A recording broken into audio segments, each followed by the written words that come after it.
ભારત સભ્ય ન બન્યું. નમસ્કાર, સ્વાગત છે આપનું આરબી ન્યૂઝના ટોપ 10 સમાચારમાં. હું અશ્વિન રાઠોડ. ટ્રમ્પની બોર્ડ ઓફ પીસમાં ભારત સભ્ય ન બન્યું. બેઠકમાં ઓબ્ઝર્વ તરીકે ઉપસ્થિત. એપ્સ્ટીન ફાઇલમાં નામ આવ્યા બાદ ધરપકડ કરાયેલા ભૂતપૂર્વ પ્રિન્સ એન્ડ્રુને 11 કલાકની તપાસ બાદ મુક્ત કરાયા. એક બાજુ ભારતમાં એઆઈ સમિટ તો બીજી બાજુ એલન મસ્ક અને સત્ય નડેલાએ કર્યા એઆઈ કરાર. ઈરાન પર હુમલાની આશંકા વચ્ચે પર્શિયન ગલ્ફમાં યુએસ જાસૂસી ડ્રોન જોવા મળ્યા. 2028ના T20 વર્લ્ડ કપ માટે પ્રથમ 12 ટીમો નક્કી થઈ.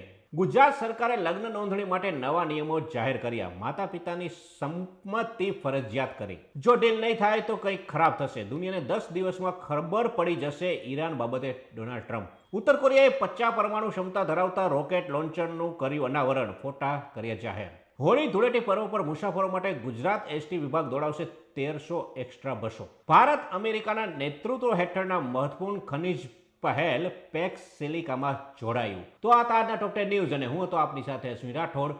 જય હિન્દ, જય ભારત.